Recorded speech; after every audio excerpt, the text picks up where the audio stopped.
नमस्कार दोस्तों, आप सभी का स्वागत है हमारे YouTube channel 7 day today education पर। आईएएस ऑफिसर कैसे बने 2022 सब्जेक्ट सैलरी एग्ज़ाम सेंटर और आईओ सबके विषय में आपको विस्तार पूर्वक समझाएंगे कि आईएएस कैसे बना जाता है। जी हाँ, सब्जेक्ट सैलरी और एग्ज़ाम और परसेंट आईओ सब कुछ आपको विस्तार पूर्वक बताएंगे हम। अगर आप हमारे चैनल पर नए हैं तो चैनल को सब्सक्राइब करें और बेल आइकन दबाएं, जिससे आने वाली हमारी नई वीडियो का नोटिफिकेशन मिल सके। और वीडियो के अंत तक बने रहें। वीडियो अच्छे लगे तो लाइक, शेयर तथा सब्सक्राइब करना ना भूलें और ज़्यादा से ज़्यादा कमेंट्स करें। तो आइए दोस्तों, वीडियो को शुरू करते हैं। तो यूपीएससी के माध्यम से सिविल सर्विस एग्ज़ाम कराया जाता है, जिसकी लाखों स्टूडेंट तैयारी करते हैं। जी हाँ, सिविल सर्विस का सबका एक सपना होता है कि मैं एक सिविल सर्विस व्यक्ति बनूं। इसमें सिलेक्शन के बाद आईएएस, आईपीएस, आईआरएस और आईएफएस ऑफिसर बनते हैं। आईएएस का फुल फॉर्म क्या है? आईएएस का full form Indian administrative service होता है और प्रत्येक व्यक्ति का एक सपना होता है कि मैं आईएएस सिविल सर्विस बनूं, यानी कि मैं आईएएस बनना चाहता हूं, यानी कि मैं भारत की सेवा करना चाहता हूं आईएएस बनकर।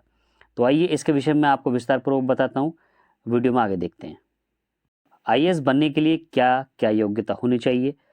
आईएएस बनने के लिए न्यूनतम योग्यता स्नातक होना चाहिए। आपके पास किसी भी स्ट्रीम से ग्रेजुएशन की डिग्री होनी चाहिए, या तो बीए हो या आपका बीएससी हो। किसी भी विषय में आप बीए से हो तो आप आईएएस बन सकते हैं, और बीएससी किसी भी सब्जेक्ट से हो तब भी आप आईएएस बन सकते हैं। जी हाँ, आईएएस बनने के लिए आपको स्नातक की आवश्यकता है और साथ ही साथ किसी भी ग्रेजुएशन की डिग्री आपके पास होनी चाहिए। इसमें किसी प्रकार का भी आपको परसेंटाइज होना जरूरी नहीं है। तो दोस्तों, इसमें मिनिमम मार्क्स जैसी कोई कंडीशन नहीं है, यानी कि किसी भी प्रकार की बीए या बीएससी में आपको मिनिमम से मिनिमम 33% से आप पास होना अनिवार्य है। चाहे वो सेकंड डिवीजन है, चाहे वो आपका थर्ड डिवीजन है, सिर्फ आप पास होना आपके लिए अनिवार्य है। अगर आप ग्रेजुएशन के फाइनल के छात्र भी हैं तब भी आप आईएएस का एग्ज़ाम दे सकते हैं। जी हाँ, आपको जो छात्र बीए या बीएससी फाइनल का छात्र होता है वह भी आईएएस की परीक्षा दे सकता है, और आईएएस इंडियन सिविल सर्विस उस बच्चे को परीक्षा में प्रवेश दिलाता है। तो अब बात करेंगे हम आईएएस परीक्षा में बैठने की आयु सीमा क्या है। जी हाँ, आईएएस बनने के लिए उम्मीदवार की न्यूनतम आयु 21 वर्ष होनी चाहिए, अधिकतम आयु 42 वर्ष।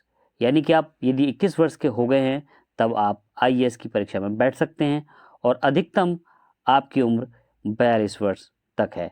लेकिन इसको वर्गों में बांटा गया है। सामान्य वर्ग के लिए 21 से लेकर 32 वर्ष तक आवेदन कर सकते हैं। जो जनरल उम्मीदवार हैं वह 21 वर्ष से लेकर 32 वर्ष तक आईएएस की परीक्षा में बैठ सकते हैं। जी हाँ, यानी कि इनको मिलेगा 6 बार मौका परीक्षा देने का। अब बात करेंगे आपके ओबीसी की। ओबीसी पिछड़ा वर्ग, जो कि 21 वर्ष से 35 वर्ष तक के आयु के स्टूडेंट इसमें बैठ सकते हैं। इनको मिलेगा 9 बार मौका। जी हाँ, इनको 9 बार मौका मिलेगा आईएएस बनने का। 9 बार परीक्षा में प्रवेश के माध्यम से आईएएस बन सकते हैं। अब साथ ही साथ हम एससी की बात करेंगे, शेड्यूल कास्ट की। इनकी उम्र 21 वर्ष से 37 वर्ष तक ये उम्मीदवार परीक्षा में बैठ सकते हैं। इनकी कोई सीमा नहीं है, आयु की कोई सीमा नहीं है प्यारे विद्यार्थियों। अब साथ बात करता हूँ मैं एसटी छात्रों की। एसटी छात्र भी 21 से 37 वर्ष तक परीक्षा में बैठ सकते हैं, इनकी भी कोई सीमा नहीं है। जी हाँ, हम बताते हैं आपको भूतपूर्व सैनिक जो सिविल सर्विस के दौरान डिसेबल हुए हैं वो 37 वर्ष तक इस परीक्षा में बैठ सकते हैं, और दिव्यांग उम्मीदवार 42 वर्ष तक। तो इस प्रकार से आयु की समय सीमा तय की गई है, जो कि इंडियन सिविल सर्विस के लिए है। तो वीडियो में आगे देखते हैं। ध्यान देने की बात यह है कि आईएएस एग्ज़ाम के लिए आयु की जो गणना है वो 1 अगस्त की तारीख को आधार बनाकर की जाती है। जी हाँ, आयु जो सीमा है 21 वर्ष से 42 वर्ष तक के लिए सभी उम्मीदवारों को इस परीक्षा में इस विशेष ध्यान रखना पड़ता है कि 21 वर्ष से स्टार्टिंग होती है और प्रत्येक वर्गवार यानी कि जनरल, ओबीसी, एसटी, एसटी और जो कि विकलांग या भूतपूर्व सैनिक होते हैं उनको क्रमबद्ध तरीके से नियमानुसार छूट का प्रावधान है। यानी कि प्रत्येक आयु की जो गणना है वो 1 अगस्त की तारीख को उसको आधार बनाकर तय की जाती है। अब हम बात करेंगे एग्ज़ाम आईएएस के पैटर्न की। जी हाँ, ये बहुत इंपॉर्टेंट बात है आपके सभी के लिए। तो दोस्तों, आप जानते हैं हम एग्ज़ाम का पैटर्न क्या होगा इसका, और इस पैटर्न के आधार पर हम आईएएस की परीक्षा किस प्रकार देंगे, आइए हम इसके विषय में बताते हैं। अब हम बात करेंगे एग्ज़ाम आईएएस के पैटर्न की। जी हाँ, ये बहुत इंपॉर्टेंट बात है आपके सभी के लिए। तो दोस्तों, आप जानते हैं हम एग्ज़ाम का पैटर्न क्या होगा इसका, और इस पैटर्न के आधार पर हम आईएएस की परीक्षा किस प्रकार देंगे, आइए हम इसके विषय में बताते हैं। दोस्तों, इस प्रकार 3 चरण होते हैं आईएएस की पैटर्न की परीक्षा के। जी हाँ, किस प्रकार होते हैं आइए आपको बताते हैं। तो पहला चरण आपको देखने को मिलेगा प्रारंभिक परीक्षा का, प्रीलिम, यानी कि प्रीलिम जो आपका फर्स्ट पेपर है प्री का, वह प्री एग्ज़ाम के नाम से जाना जाता है और सभी स्टूडेंटों के लिए अनिवार्य होता है। अब बात करेंगे दूसरे की, यानी दूसरे चरण में मुख्य परीक्षा यानी कि मेन एग्ज़ाम होता है, और तीसरे चरण की बात करेंगे तो इसमें इंटरव्यू यानी कि साक्षात्कार होता है। तो 3 स्टेप में आईएएस की परीक्षा होती है और 3 ही स्टेपों में परीक्षा का बैठने का प्रावधान है, लेकिन परीक्षा प्री में आपको सभी को बैठना अनिवार्य है। परीक्षा में हमें पासिंग मार्क्स लेना पड़ता है, लेकिन वह इसमें जुड़ते नहीं हैं। आइए दोस्तों, यूपीएससी एग्ज़ाम पैटर्न क्या होता है, इसे हम विस्तार से समझते हैं। तो पहला चरण प्रीलियम, यानी कि इसमें 2 ऑब्जेक्टिव पेपर होते हैं जो 200-200 नंबर के होते हैं। ये पेपर सामान्य अध्ययन और सिविल सेवा योग्यता परीक्षा के होते हैं। जी हाँ, इनके लिए 2-2 घंटे का समय दिया जाता है। इसमें माइनस मार्किंग होती है। ध्यान रहे सभी दोस्तों को कि प्री परीक्षा में ऑब्जेक्टिव टाइप पेपर होते हैं, 200-200 नंबर के होते हैं। ये पेपर सामान्य अध्ययन और सिविल सेवा योग्यता परीक्षा के होते हैं। इसके लिए 2-2 घंटे का समय दिया जाता है, लेकिन इसमें माइनस मार्किंग होती है। जी हाँ, दूसरे चरण के विषय में आपको बताते हैं, यानी कि मेंस में 9 पेपर होते हैं जिसमें 2 पेपर 300-300 नंबर के होते हैं। इनमें से एक अंग्रेजी और एक भारतीय भाषा का पेपर होता है। तो ये दूसरे चरण का आपका परीक्षा के विषय में हो गया। तो हम लास्ट स्टेप की तरफ चल रहे हैं। बाकी के 7 पेपर 250-50 नंबर के होते हैं। इनमें से 4 पेपर जनरल स्टडीज़ के, 2 पेपर आपके चुने हुए ऑप्शनल सब्जेक्ट और एक निबंध का पेपर होता है। इनके लिए 3-3 घंटे का समय दिया जाता है। जी हाँ दोस्तों, बाकी के जो 7 पेपर है 250-50 नंबर के मिलेंगे आपको। इनमें से 4 पेपर जनरल स्टडीज़ के और 2 चुने हुए आपके ऑप्शन सब्जेक्ट और एक निबंध का पेपर होता है। इनके लिए 3-3 घंटे का समय आपको मिलेगा। आईएएस ऑफिसर बनने के सिलेक्शन के प्रोसेस के विषय में बताते हैं आपको। तो दोस्तों, अब आईएएस का सिलेक्शन प्रोसेस समझते हैं हम सभी। सबसे पहले मैं आपको बताऊंगा प्रीलियम प्री एग्ज़ाम, यानी कि इसके पेपर फर्स्ट में अच्छा स्कोर करना चाहिए।